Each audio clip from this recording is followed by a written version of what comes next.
Então, sejam bem-vindos de volta ao nosso podcast de Conversas Insustentáveis. Nesta segunda parte da conversa, gostaria de lançar como pergunta: será que a maior parte das pessoas sabe o que é sustentabilidade? Será que já ouviram falar em Objetivos de Desenvolvimento Sustentável? Qual é a vossa opinião, considerando as pessoas com quem estão no dia-a-dia, o que veem na rua, o que veem na comunicação e nas redes sociais? Marta, agora tens tu a palavra.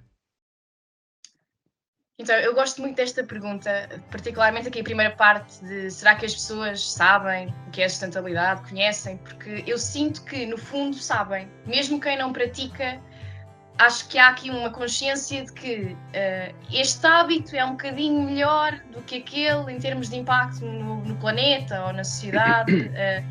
Acaba por haver isto. Há quem não se preocupe tanto, há quem tenha mais consciência, mas acho que há aqui, no fundo, nem que seja pelas gerações anteriores que nos ensinaram isto, porque nas gerações anteriores não tinham tanta facilidade, por exemplo, embalagens de plástico e produtos, era mais a granel, portanto, nem que seja este sentido de antigamente fazia-se assim, eu acho que continua a haver uma certa consciência do que é mais ou menos sustentável.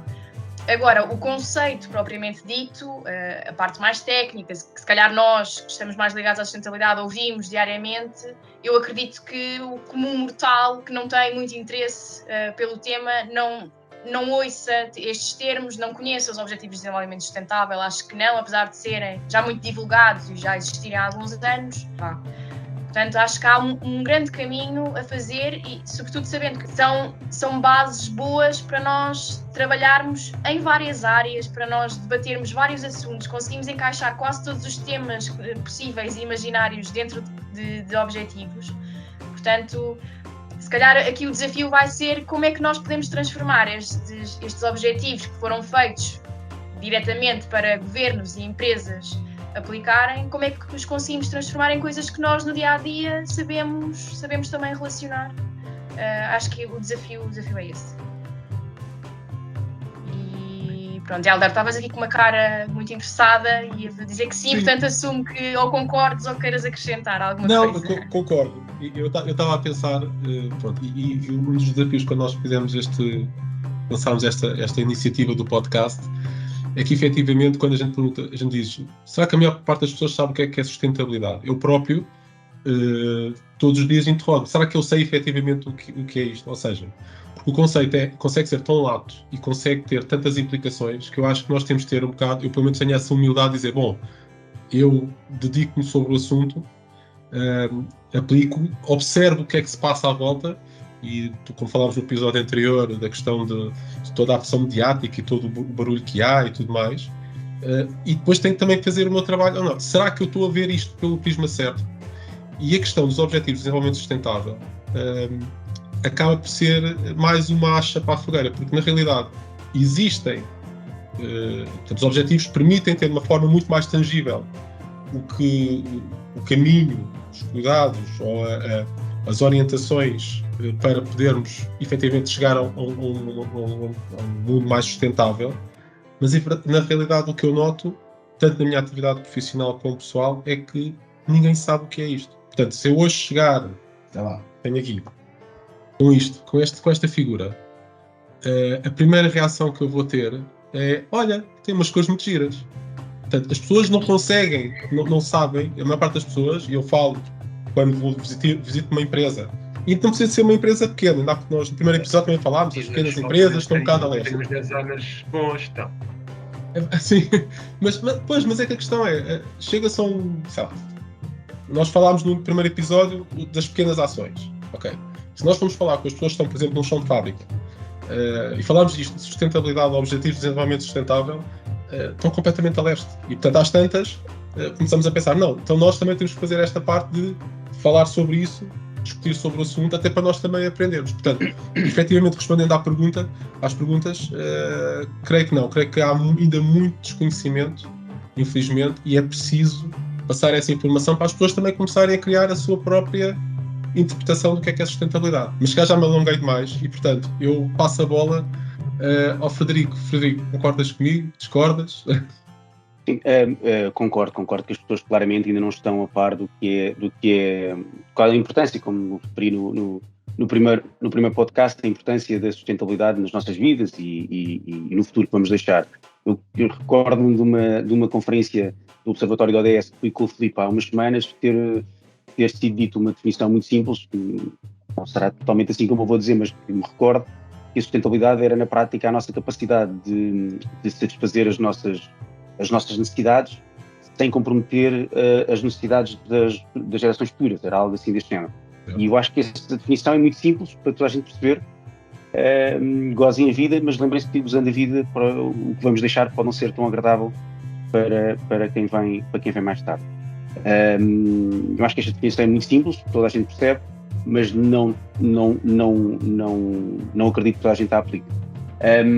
Apesar de toda a gente dizer que está muito preocupada com a sustentabilidade e que ouvimos isso em todo lado, é um tema, tal como já referimos, que está claramente na moda. Toda a gente gosta muito de abrir as suas redes sociais e publicar alguma coisa a dizer que está muito preocupado com a sustentabilidade, em termos profissionais, em termos pessoais. A pessoa a dizer que tem um carro elétrico, que anda de bicicleta para o seu local de trabalho, que faz muita reciclagem, que tem muita preocupação por aí fora, nas empresas. Alguém dizer que está a seguir as conferências, que estão perfeitamente dentro da vanguarda da sustentabilidade, com webinars por aí fora, mas na prática são poucas as pessoas dentro das empresas e no mundo, no cotidiano, no nosso cotidiano, que efetivamente estão preocupadas. Nas empresas, como o Hélder há bocadinho também dizia, a pessoa quando vai à base da empresa, neste caso, ela falava na fábrica, no mundo logístico, isso acontece muito. Na parte de direção podemos ter algum tipo de preocupações, passando a parte da direção, ninguém está muito preocupado com isso, ou pelo menos não demonstra grande preocupação. Se chegarmos então ao tema das ODS, isso neste momento é um palavrão que diria que pouca gente conhece. Tem uma extrema importância, os mapas e as cores as 17 ODS que o Hélder há bocadinho mostrou têm importância fulcral, mas em boa verdade não acredito que muita gente saiba identificar para já quais são e qual a importância e qual os drivers de cada uma delas onde se inserem, né? Esses objetivos, como acho que toda a gente sabe, foram desenhados ou implementados pelas Nações Unidas com o objetivo da Agenda 2030, se não me engano. Mas na prática, eu diria que pouca gente consegue, como dizia há pouco, identificá-los e saber até onde é que está a pô-los em prática. Eu acho que é muito esse o ponto. Ou seja, de uma forma resumida, a sustentabilidade é algo que claramente está na moda, mas pouca gente a aplica. As ODS não é ainda um tema conhecido na maioria das pessoas. Filipe.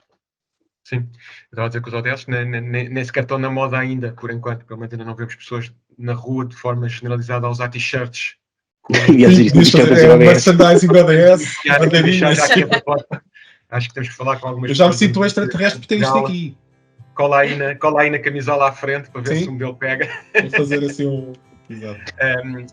Frederico, tu pegaste aí numa frase que diz muito, acho que a maior parte das pessoas que já está na sustentabilidade há algum tempo, que é a tal definição da sustentabilidade, da capacidade de fazermos no presente, a capacidade de vivermos no presente sem condicionar a capacidade das gerações futuras poderem vir a ter os mesmos níveis de vida. Eu, só aqui um bocadinho para situar quem não esteja à vontade entre os temas, esta frase já remonta a 1987, foi dita pela primeira-ministra da Noruega na altura, uma senhora chamada Gro Harlem Brundtland, e foi publicada num relatório das Nações Unidas, curiosamente não para sustentabilidade, mas para desenvolvimento sustentável. Passou a ser de alguma forma uma definição transversal e que une, se calhar, as duas coisas, o desenvolvimento sustentável e a sustentabilidade. Mas eu acho que dentro dessa frase, que já vem sendo utilizada de forma muito, muito abrangente, talvez falte uma componente no presente que a torne mais concreta ou que nos responsabiliza a todos mais no presente.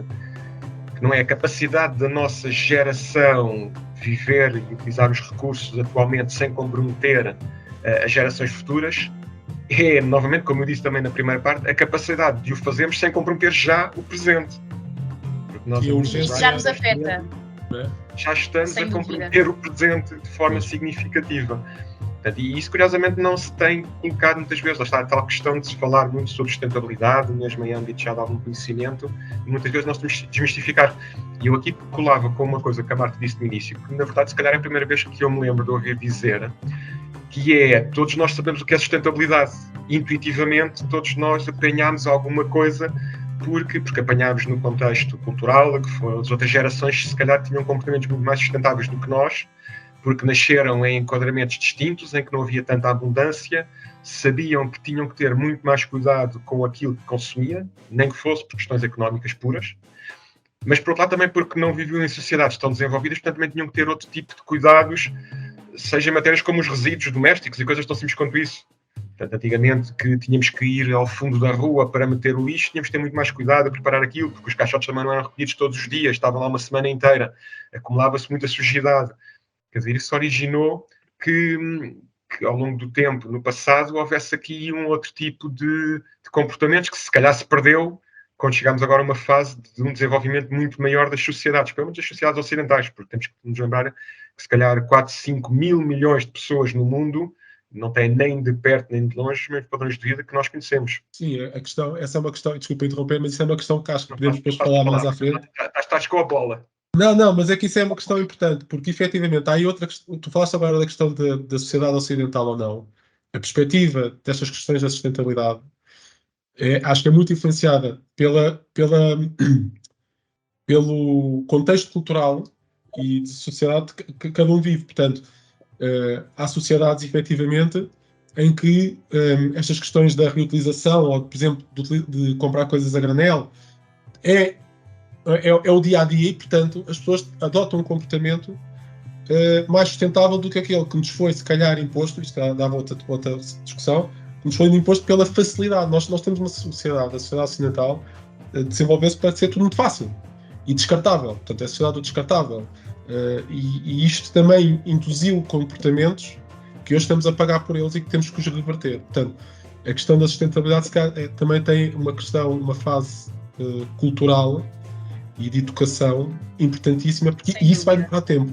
E isso, ao demorar tempo, vai implicar com a questão de nós hoje já estamos a sofrer com os efeitos das ações que a nossa geração e a geração anterior teve, e, portanto, o tempo urge. E isso é o que é o grande desafio. Frederico, tens a tua bola agora, apagou-lo, chuta, é a tua oportunidade agora de brilhar.